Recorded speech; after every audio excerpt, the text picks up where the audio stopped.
do Paul, que vão ser determinantes, e depois o tal famoso de 27 km, que é o antepenúltimo troço, que pode efetivamente ditar a classificação geral e as várias classificações subsequentes.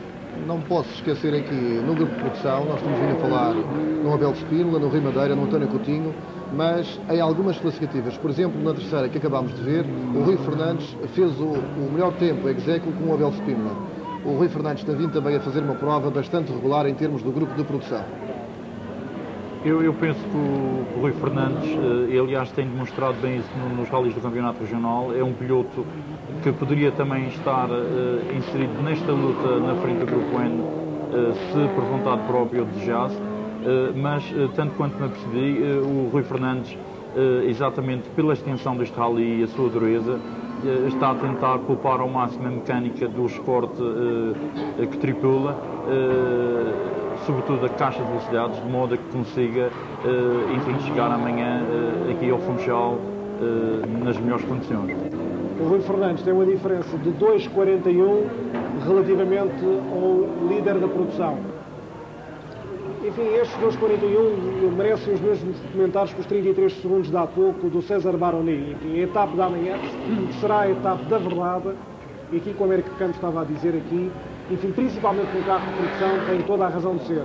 O carro de produção é mais sensível que um carro, em alguns aspectos é mais sensível do que um carro de turismo, não porque as peças são mais evoluídas, até antes pelo contrário, mas exige mais, a descer exige mais travões porque tem menos caixa, a subir exige mais rotação porque falta de cavalos e, portanto, um carro com as características de um carro de produção, aqui numa volta à Madeira, efetivamente precisa de puxar mais a descer e a subir do que um carro de turismo que pode, digamos, equilibrar melhor entre a primeira e a segunda etapa, embora a tal fineza das peças, portanto, uma caixa de velocidades, etc., seja maior num carro de turismo, porque é, em princípio, normalmente um carro muito mais evoluído do que um carro de produção.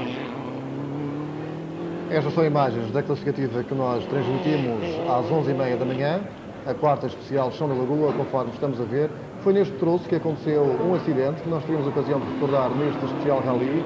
O Battistoli, já tive a ocasião de, ainda há instantes, conversar com o Fernando Petronilo, que acompanha bem o campeonato italiano.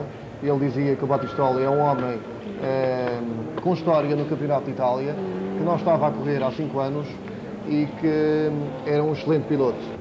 Aqui teve, de acordo com aquilo que ele nos disse, problemas no nevoeiro e, infelizmente, saiu de estrada também muito cedo, não podendo dar o seu contributo na animação da frente.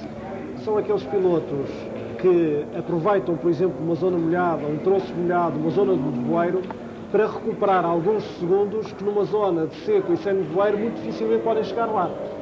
Enfim, enquanto que um piloto, se tiver muita potência no carro e tiver uma possibilidade de recuperação até nas etapas subsequentes, arrisca menos no nevoeiro, só se estiver a discutir segundo por segundo, mas como, por exemplo, o Aguirre não tem lógica nenhuma em, numa zona de nevoeiro que ele sabia, com certeza, que deveria de ser na ordem de 1 km, 1,5 km, arriscar para perder um rally, enquanto que este piloto que saiu poderia, nessa zona, recuperar alguns segundos que o iriam fazer subir na classificação geral.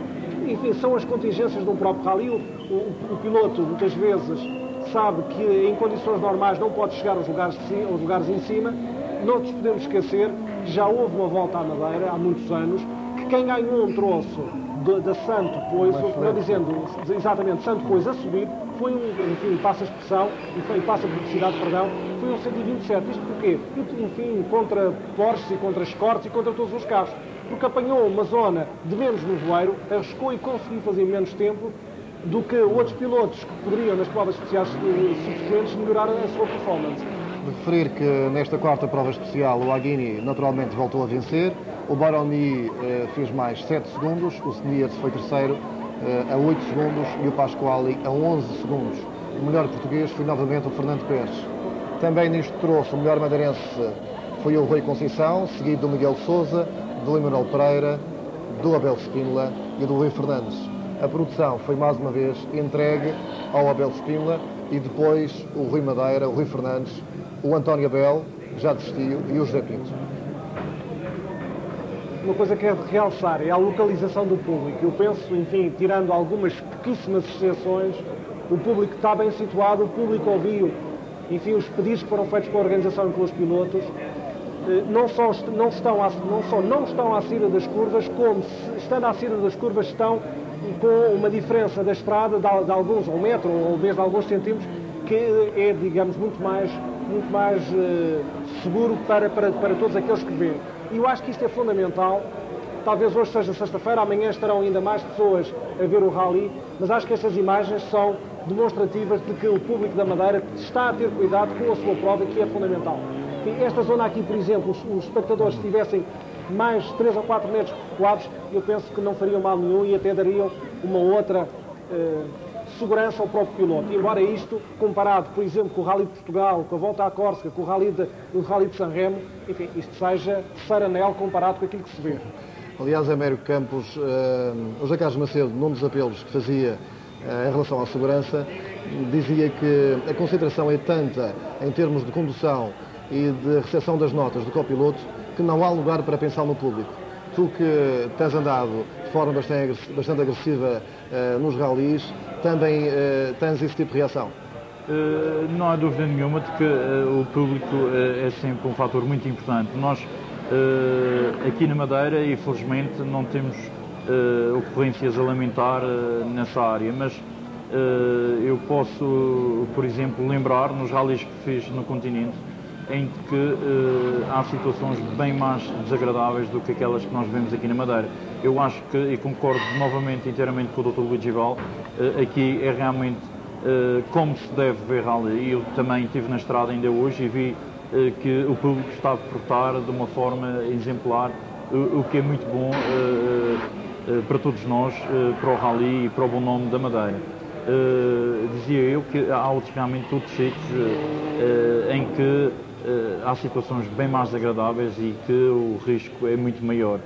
Felizmente o público está a aceitar o apelo que foi feito e está a cumprir. Esta parte final realmente demonstra aquilo que eu estava a pensar ainda há pouco, é que aquele sol era enganador, aquele sol que se via lá em cima, exatamente esta zona que estamos a ver agora, é perfeitamente enganador, porque no início deste troço estava a chuviscar, aqui no topo estava sol e no fim do troço voltava a chuviscar com um nevoeiro bastante acentuado. Ora, isto no seguimento da conversa que nós tivemos de manhã, Leonel, sobre a escolha dos pneus, deixa mesmo os pilotos, enfim, com grandes dificuldades, entregues ao seu critério e um bocado à sorte. Aqui vemos realmente o Jaime Abreu do problema que se queixava hoje, que tinha furado e feito grande parte desta classificativa em cima da gente. Daí ter perdido a liderança do grupo F2 em termos de madeirenses e neste momento julgo eu estar a 2 minutos e qualquer coisa do Vitor Sá, que é líder do F2. Uma das situações mais desagradáveis a furar num rally. Este furo permite-nos mesmo pensar que estas situações enfim, poderão acontecer a qualquer momento e todas as classificações que fizemos referência até agora, sejam elas em termos de classificação geral, produção, F2, enfim, são classificações que ainda poderão sofrer alterações exatamente por esta situação de um furo inesperado que poderá atrasar alguns dos líderes neste momento do rally. Eu penso que esta é uma imagem que nós, enfim, ainda não tínhamos visto esta manhã. Enfim.